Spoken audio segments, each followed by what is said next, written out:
So guys, magandang gabi po sa inyo. So magandang araw po diyan sa magandang gabi rin po sa Pilipinas at dito rin po paggabi rin po dito. Nandito tayo sa labas, nagpapalamig. So dito tayo guys, oh, nagpapalamig tayo. So ang ganda dito guys. So meron tayong i-share na problema na isang babae na depressed dito dito bandang Middle East. So yan, tingnan nyo muna guys yung lugar. Ayan. Ayan. So ito guys, so meron tayong share na video para to sa mga OFW na katulad ko, kahit saang bansa tayo. So kung nasa Pilipinas kayo, bago tayo mag-abroad, kailangan kasi ako sa totoo lang, sanay na ako dito, sanay na ako mag-isa. Noon pa lamang so mahabang kwento, noon pa lamang nung bata pa ako, simula na nagsulo na ako sa buhay, yung solo flight na ako. So sanay na ako mag-isa. Sanay na ako sa hirap, lumaki ako sa hirap. So dito guys, payo lang sa mga OFW na katulad ko, kapag nasa Pilipinas kayo, nangangarap kayo mag-abroad, so mag-abroad kayo, kailangan pag-isipan nyo muna kasi tulad nito, panoorin nyo muna.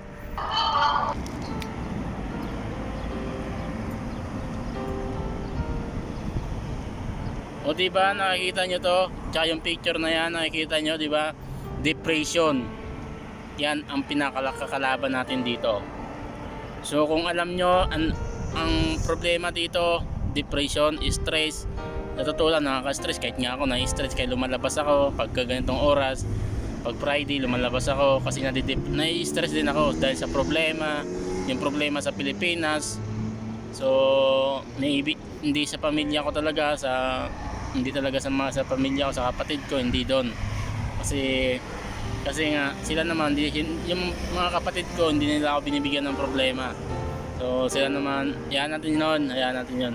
So dito lang talaga, no, dahil sa problema, naisip natin yung mga utang sa Pilipinas, yung bayarin, yan nagbibigay sa akin ng stress. So dito guys, pag nag-abroad ka, pag-isipan nyo muna.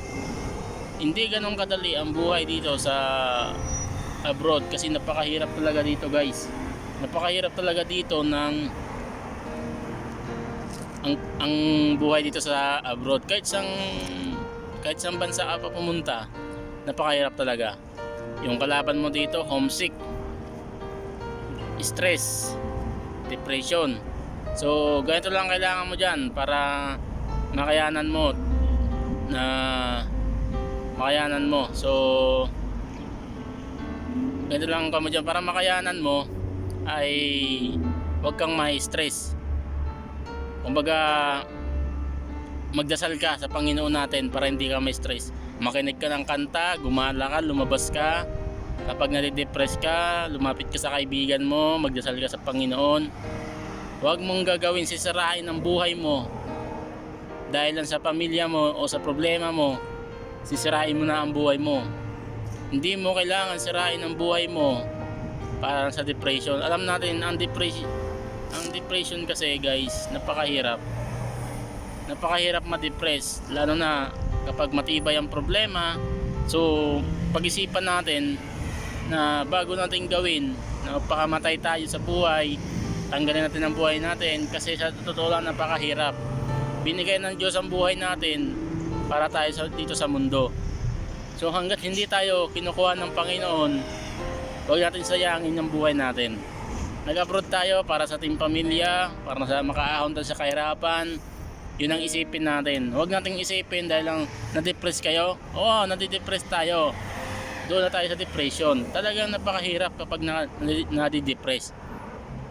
So, ang depression kasi ang isa sa pinakamalakas na atake ng depression. Talagang doon mapapasuko ka na. Gusto mo nang tapusin ang buhay mo, pero pag-isipan mo muna bago mo gawin. Kung nai-stress ka, nadi-depress ka, maglakad ka, magdasal ka, kausapin mo yung kaibigan mo, tropa mo, barkada mo na ganito, ganyan, may problema ka, iiyak, pwede mo rin iiyak ang problema mo. Huwag mo lang gawin yung magpakamatay.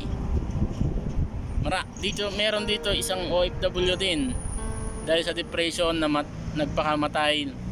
Sayang ang bata pa, nagpakamatay dahil sa problema. So ganito guys, sabihin ko sa inyo, napakahirap. Nasa abroad tayo. Malayo tayo sa pamilya natin. Sana naman yung pamilya na naiwan sa Pilipinas, yung anak nyo, kapatid nyo, magulang nyo, kamustahin nyo rin yung pamilya nyo sa abroad dahil kailangan nila. Siguro nangyari yon dahil di nila kinakamusta ng pamilya niya. So yun lang ang kailangan ng isang OFW, kamustahin nyo rin sila.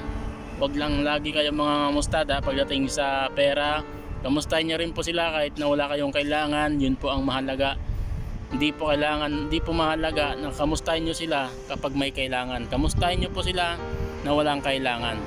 So kaya ganito na uso na yan, yun na kahit anong, kaya minsan mga OFW ayaw na tumanggap ng pangangamusta natin, dahil pangangamusta nyo, di ba? Kasi mahirap, di ba? Mahirap pagka kinamusta, mamaya pwede pa utang. Ayan. So ayun guys, kamustahin nyo po yung kamag-anak nyo sa ibang bansa para hindi sila ma-stress, ma-depress. Kausapin nyo, lingawin nyo para mawala yung problema. Patawanin nyo kung kaya nyo patawanin. So yun guys, maraming salamat. Sana mapanood itong video, pakishare po sa ating mga OFW. Kahit sa bansa po ito. Sana pakishare po itong video. Huwag po kayong maging madamot sa vlog na to. Huwag po kayong maging madamot. Masama po magdamot. Kasi hindi nyo na po ako i-follow, i-views nyo lang, i-share nyo lang po yung video na to. At okay lang po yon. Maraming salamat po, at i-share nyo lang ang video. Parang po peace tayo. Maraming salamat po. Thank you so much sa pag-suporta ng ating Facebook, Jimmy Garage, at YouTube, Jimmy Garage Vlog, yung ating Facebook page, King Marts. So, pakisupport po ng Wana TV.